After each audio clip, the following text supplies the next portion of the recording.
이제는 마라에서 나오미라오 라는 말씀으로 함께 말씀을 나눕니다. 우리 인생은 파도와 같다라는 말을 합니다. 좋은 일도 나쁜 일도 밀려왔다가 밀려갑니다. 처음에는 그 파도를 만날 땐 두렵고 떨리지만 그 파도에 몸을 맡기고 중심 잡는 법을 알게 될 때 그 파도에 휘말려도 다시 일어서는 법을 배우게 됩니다. 여러분, 파도는 고요하기만 하면 파도가 아니죠. 우리 인생도 그렇지 않습니까? 우리 인생은 밀물과 썰물이라는 이 파도 속에서 어떻게 파도 타기를 잘하느냐? 인생은 파도 타기와 같습니다. 우리 인생은 울기도 하고 웃기도 합니다. 기쁜 날도 있고 슬픈 날도 있습니다. 영국 속담에 보면 평온한 바다는 결코 유능한 뱃사람을 만들 수 없다 했습니다. 잔잔하기만 한 바다에서는 유능한 선원이, 능력 있는 선원이 만들어질 수가 없습니다. 오늘 이 말씀을 통해서 우리 성도들은 파도 같은 인생에서 중심 잡는 법을 배울 수 있길 바랍니다. 유능한 믿음의 뱃사공이 되기를 주님의 이름으로 축원을 드립니다.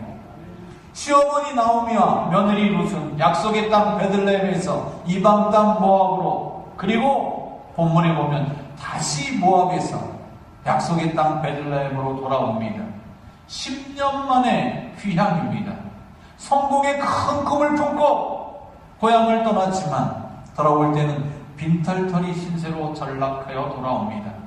갈 때는 있는 재산 다 팔아 가득 찬 채로 떠났지만 돌아올 때는 텅 비어서 돌아왔습니다.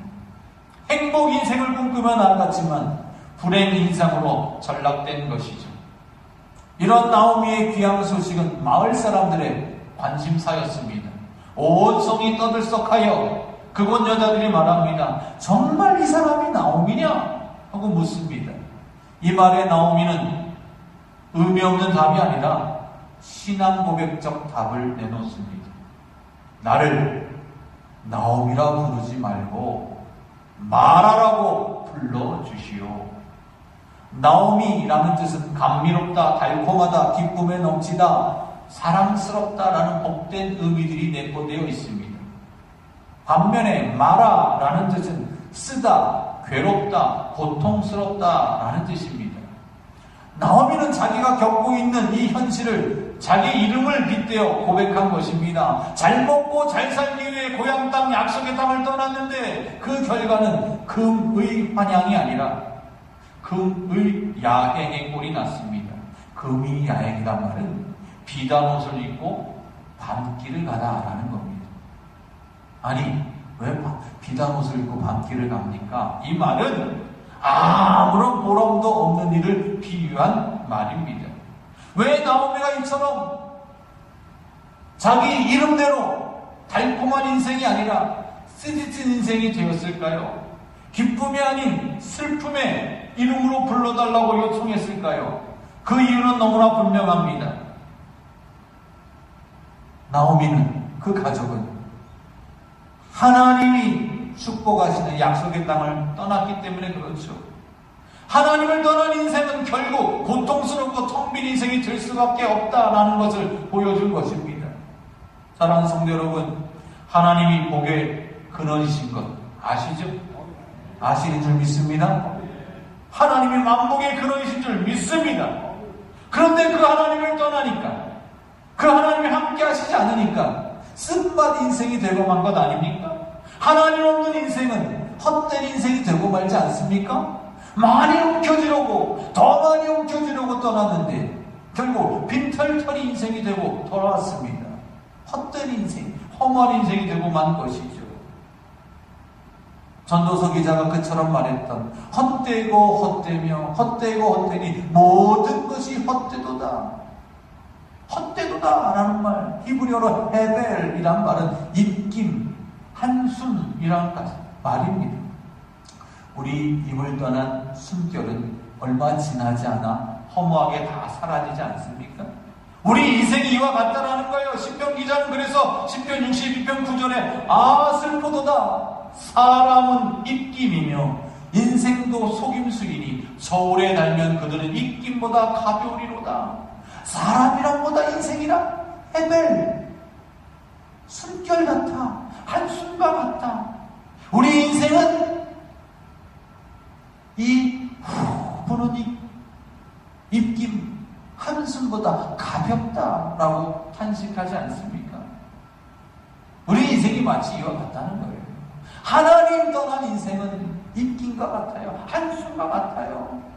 우리가 손빨래 하면서 비누거품 확 있다가 한 손에 잔뜩 움켜쥐었지만 잠시 뒤에 펼쳐보면 아무것도 남지 않는 것처럼 그게 뭐예요? 헛되고 헛된 인생입니다. 하나님 없는 인생은 마치 거품과 같아요. 버블이라는 거품. 하나님 떠난 인생은 버블 라이프입니다. 크게 보이지만, 겉으로 볼 때는 화려하게 보이지만 나중에 보니까 실속이 없어요. 남는 것이 없어요. 이걸 뭐라 그래요? 거품이라고 한다.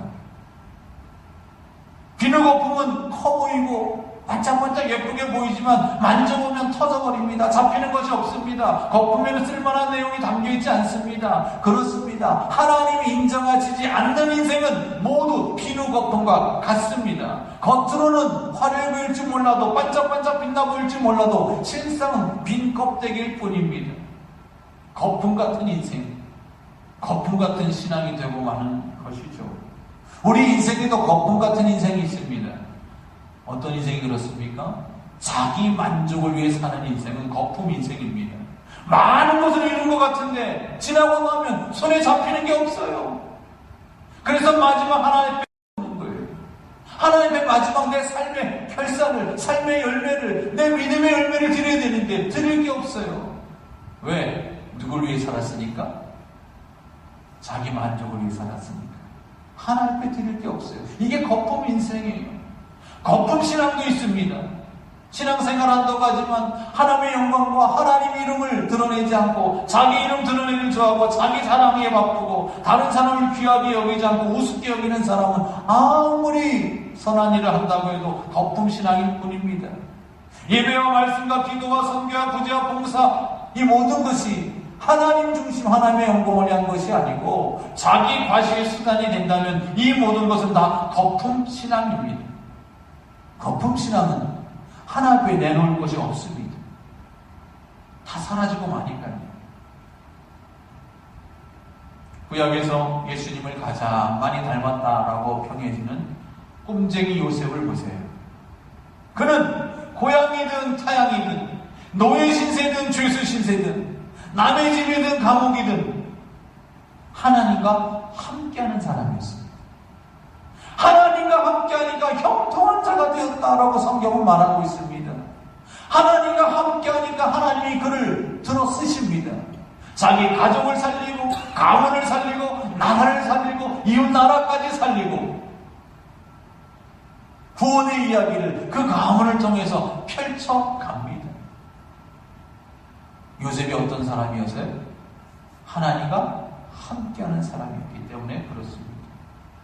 사랑하는 성도 여러분, 그래서 내가 무슨 일을 맡고 있느냐, 얼마나 많이 갖고 있느냐, 어느 자리에 있느냐, 얼만큼 높은 자리에 있느냐 하는 것은 중요하지 않습니다.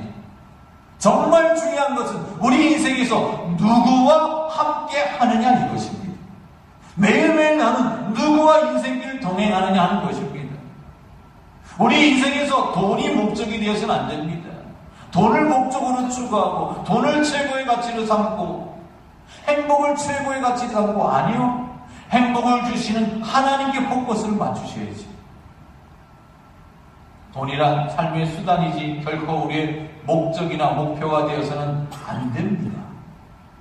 하나님과 함께 해야지요. 하나님 없이 다른 무엇으로 내 인생을 채우려 가다가 우리도 헤벨 인생, 헛된 인생이 되고 맙니다. 빈털터리 인생이 되는 것이죠. 나오미의 위대한 고백을 보십시오. 20절에 나오미가 그들에게 이르되 나를 나오미라 부르지 말고 나를 마라라 부르라. 이는 전능자가 나를 심히 괴롭게 하셨음이니라. 누가요? 이 괴로움을, 이 고통을 누가 주셨다? 전능하신 하나님이 주셨다. 내가 이곳을 떠날 때는 가진 것이 많았지만 하나님께 나를 빈손으로 돌아오게 하셨다. 하나님께서 나를 버리시고 나에게 괴로움을 주셨다라고 고백하지 않습니까? 마음이 나갔던 거지요. 인생의 괴로움은 하나님이 주신 괴로움인 것을, 원인을 알고 있는 거예요. 고통의 원인을 깨닫는 것이죠. 하나님을 떠나니까 내 인생에 쓰디쓴 고통이 왔다는 것을 뼈저리게 체험하고 고백한 것입니다. 이 말은 무엇이에요? 하나님을 떠나니까, 약속의 땅을 떠나니까, 내가 머물러야 될 믿음의 자리를 떠나니까 내 인생에 쓰디쓴 고통이 찾아왔다는 것입니다. 그렇다면 쓰디쓴 고통이 다시 기쁨이 되기 위해서는 누구와 함께 하셔야 됩니까? 하나님과 함께 하셔야 합니다. 하나님 떠난 인생은 거품 인생이 되고 하나님과 함께하는 인생은 알짜 인생이 되는 것입니다. 여러분은 거품 인생입니까? 알짜 인생입니까? 하나님과 함께하는 알짜 인생인 줄 믿습니다. 하나님과 함께하는 인생은 흥하지만 하나님 떠난 인생은 망합니다. 흥하느냐 망하느냐 하는 것은 내 인생에 하나님과 함께하느냐 함께하지 않느냐 여기에 달려있다는 거예요. 부디 하나님과 함께 흥하시기 바랍니다. 임마누엘 인생으로 흥하시기를 우리 주님의 이름으로 축원을 드립니다. 또 하나 오늘 본문이 우리에게 주는 교훈이 있습니다. 이 나오미가 쓰디쓴 실패를 겪었지만 결정적으로 잘한 것 한 가지가 있습니다. 무엇이죠? 베들레헴으로 다시 돌아왔다는 겁니다. 하나님이 계시는 약속의 땅으로 되돌아왔다는 겁니다.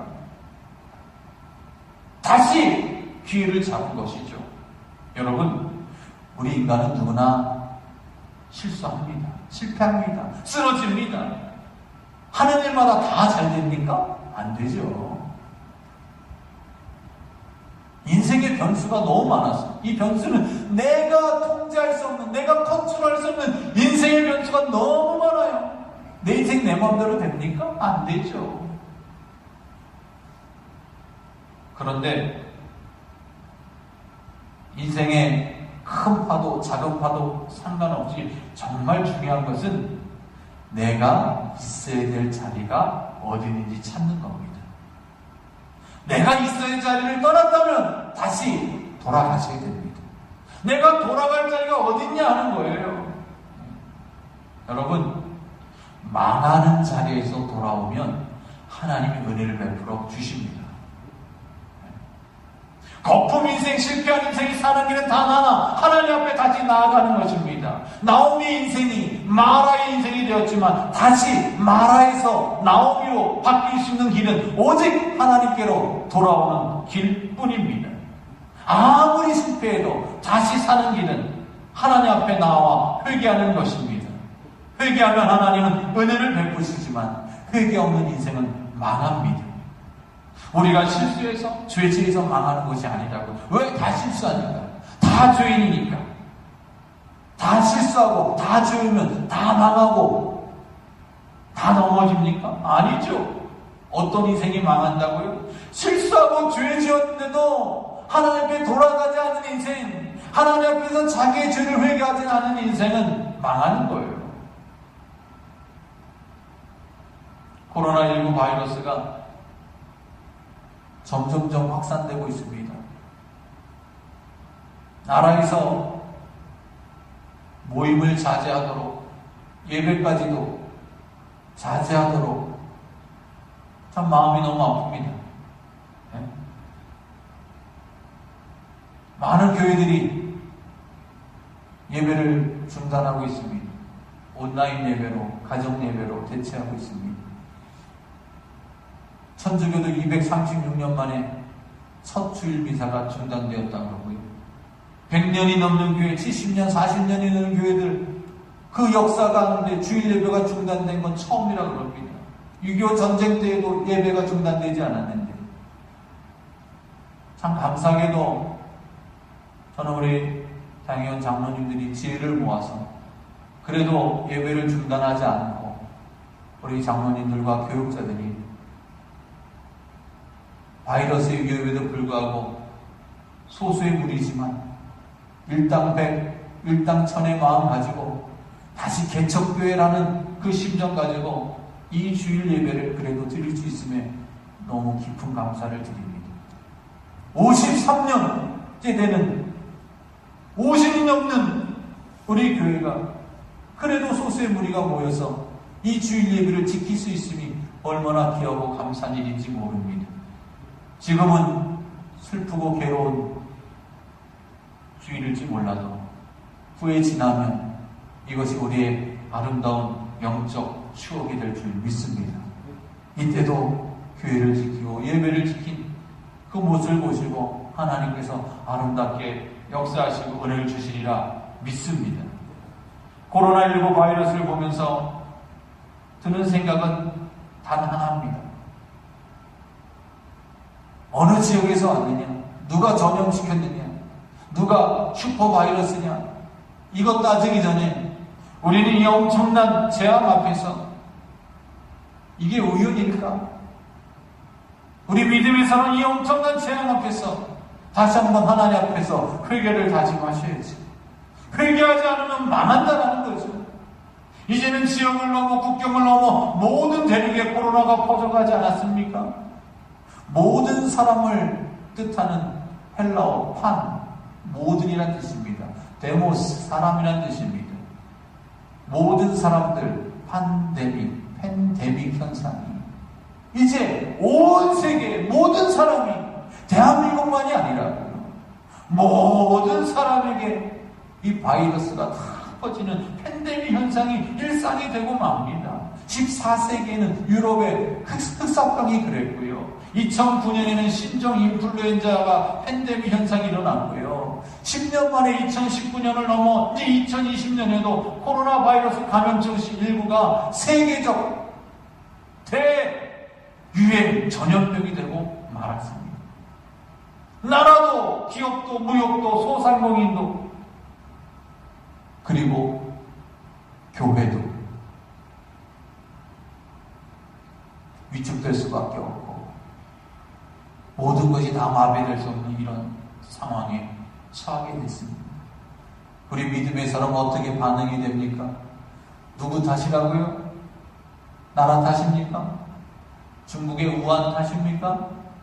방역을 제대로 못한 누구의 탓입니까? 우리 믿음의 사람 먼저 자기를 돌아봐야 할 것입니다. 어떤 대책을 세우고 어떤 좋은 마스크를 써야 되느냐, KF94냐 80이냐, 확진자가 다녀간 곳이 어디냐, 앱을 검색해서 확진자가 다녀가지 않은 곳으로만 다녀야 되겠다. 이제 방콕이 아니라 집콕이라 그러더라고요. 집에 콕 박혀서 살아야 되는 이 시대에 우리 믿음의 사람이 살 길이 무엇입니까? 다른 거 없습니다. 하나님 앞에 철저히 회개하는 것이 우선입니다. 회개합시다. 저와 우리 장로님과 교육자부터 영적 리더들부터 철저히 회개할 수 있길 바랍니다. 이것이 사는 길입니다. 이제 이 나라, 이 민족, 우리 교회와 가정이 사는 길은 회개하는 것입니다. 이번 한 주간, 다음 한 주간 최소한 한 끼라도 여러분이 작성하셔서 금식기도 하시기 바랍니다. 하나님 앞에 긍휼을 구하시기 바랍니다. 사랑하는 성도 여러분, 나오미에서 마라가 아니라 이제 마라에서 나오미로 나아가는 길은 하나님 앞에 나아가는 길 뿐입니다. 슬픔이 기쁨이 되고 쓴맛이 달콤한 맛이 되려면 하나님 앞에 돌아가야 합니다. 사랑하는 성도 여러분, 우리 인생은 파도와 같다 그랬잖아요. 중심 잘 잡아야 되잖아요. 파도를 만나서 중심 잘 잡는 길은 바로 이것입니다. 내가 무슨 일을 맡고 있느냐, 얼마나 많이 움켜쥐고 있느냐, 이것보다 더 중요한 게 뭐라고요? 오늘 하루 나는 누구와 함께 하느냐, 내 인생길 누구와 동행하느냐, 하나님과 함께 하시기를 주님의 이름으로 축원을 드립니다. 우리 인생이 마라가 나오미가 되는 길은 하나님께 돌아가는 길 뿐입니다. 망하는 자리에서 돌아와야 흥합니다. 망하는 자리에서 돌아와야 하나님이 하나님이 다시 기회를 주십니다. 은혜를 베풀어 주십니다. 하나님께 돌아가십시다. 이것이 사는 길입니다. 우리 교회와 이 가정과 이 나라가 사는 길은 마라의 쓴 고통에서 나오미의 기쁨의 인생이 되는 것은 다른 데 있지 않습니다. 복의 근원이신 하나님께로 돌아가는 것입니다. 그 하나님과 함께하는 것입니다. 이 은혜가 여러분에게 있기를 우리 주님의 이름으로 축원을 드립니다. 기도하겠습니다. 하나님, 나오미에서 마라의 인생이 아니라 이제 하나님과 함께 인생을 동행합니다. 나의 죄를 회개합니다. 우리 교회와 우리 가정과 이 나라의 죄를 회개합니다. 하나님께로 돌아가오니 살려주옵소서. 이제 우리 인생이 마라에서 나오미, 슬픔에서 기쁨으로, 쓴맛에서 달콤한 맛으로 바꾸어 주옵소서. 예수님의 이름으로 기도합니다. 아멘.